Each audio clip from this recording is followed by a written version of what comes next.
오늘 인도받을 말씀은 사도행전 19장 8절에서 9절입니다. 사도행전 19장 8절에서 9절입니다. 제가 봉독해 올려드리겠습니다. 바울이 회당에 들어가 석 달 동안 담대히 하나님 나라에 관하여 강론하며 권면하되 어떤 사람들은 마음이 굳어 순종하지 않고 무리 앞에서 이 도를 비방하거늘 바울이 그들을 떠나 제자들을 따로 세우고 두라노 소원에서 날마다 강론하니라. 아멘. 에베소에 증거된 복음이라는 제목으로 말씀 증거하겠습니다. 자, 바울이 3차 전도 여행을 이제 본격적으로 시작을 했습니다. 선교 여행을 시작했죠. 그래서 2차 선교 여행 때 하지 못한 아시아 전도를 이제 3차 선교 여행 때 다시 진행하였습니다. 하나님이 2차 선교 여행 때 왜 아시아이지 못하게 하고 마게도냐로 가려 했냐? 마게도냐로 가지 아니했다면 고린도 교회가 세워지지 아니하였고 사실 로마서 16장 일꾼을 세울 수가 없었습니다. 결국 로마 복음화를 위해서 하나님은 미리 준비를 하신 거죠. 그러면 한번 또 2차 선교 여행 때 유럽을 전도했다면 또 바울은 3차 선교 여행 때 글로 가도 되잖아요. 어차피 2차 선교 여행 때 못하게 했던 아시아에서 굳이 또 다시 글로 갈 필요가 있습니까? 우리는 또 그렇게 성령 인도를 착각할 수 있습니다. 모든 민족에게 만민에게 복음 증거되는 게 하나님의 계획입니다.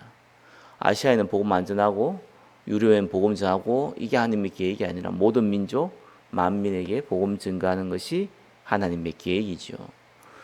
근데 시간표라는 건 있습니다. 우선순위라는 것도 있고요. 그래서 하나님이 유럽을 먼저 연 겁니다. 고린도 교회가 먼저 준비가 돼 있어야 됐고요. 바울이 아무래도 유럽보다는 아시아 쪽이 전도하기가 익숙한 곳입니다. 그렇기 때문에 언제든지 어떻게 보면 갈 수 있는 곳이지만 유럽은 그렇지 않았죠. 그래서 유럽부터 먼저 전도를 하게 만드시고 이제 원래 바울이 또 계획했던 것이기도 하고 하나님이 기뻐하는 아시아 전도를 시작을 한 겁니다.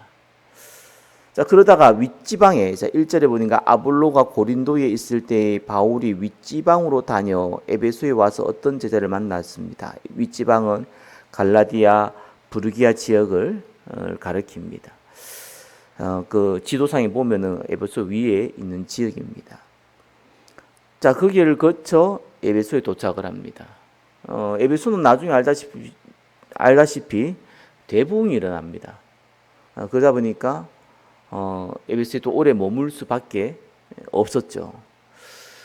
그래서 바울이 어떤 면에서는 에베소에서 문이 안 열렸다면은 실크로드를 타고 중국까지 갔을 수도 있습니다.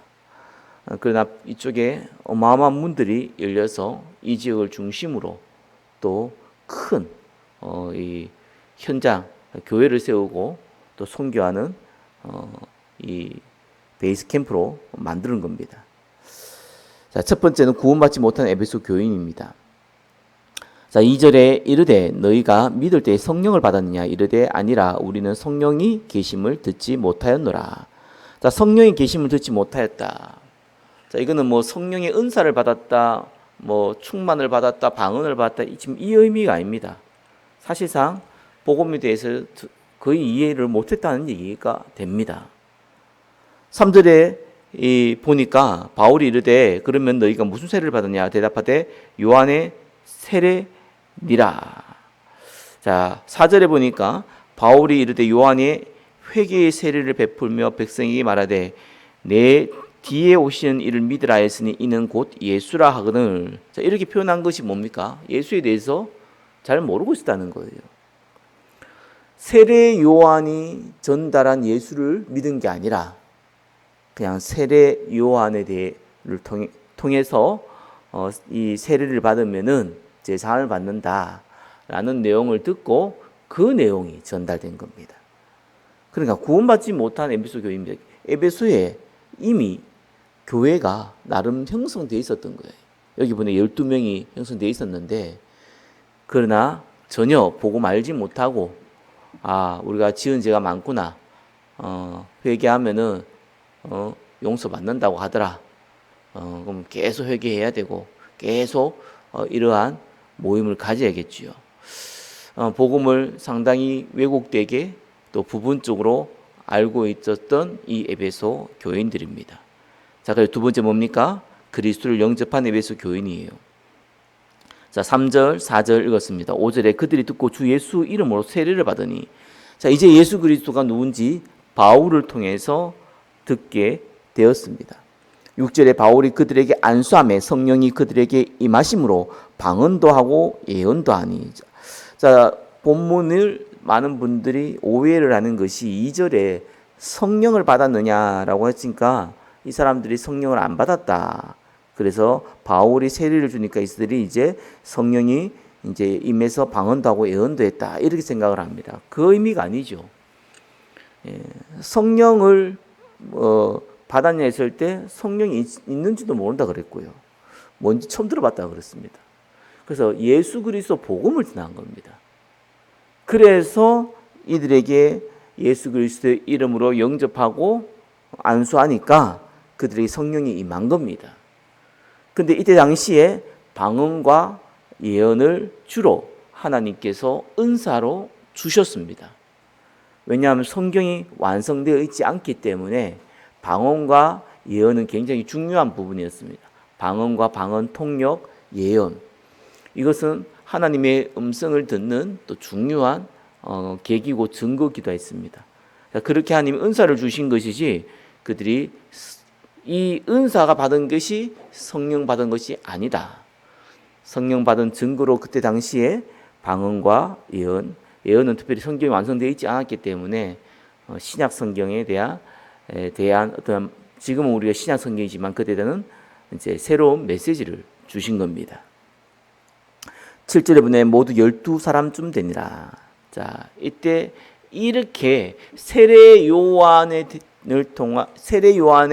그 세례를 메시지로 붙잡고 있었던 사람이 12사람쯤 되었다라는 거였습니다.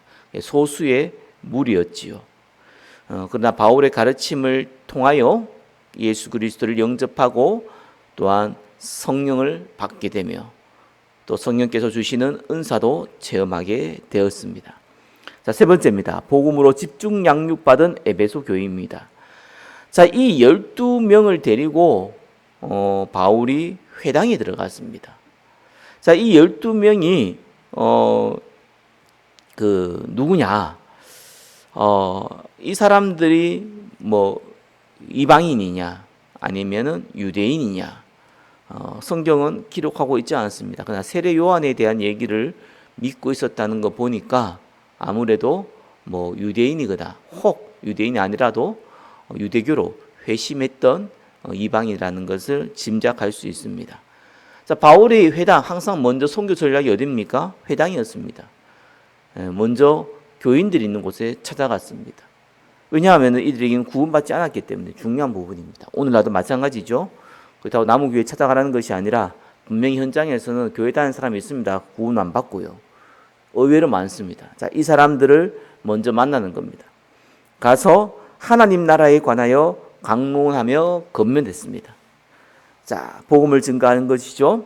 9절에 어떤 사람들은 마음이 굳어 순종하지 않고 무리 앞에서 이 도를 비방하거늘.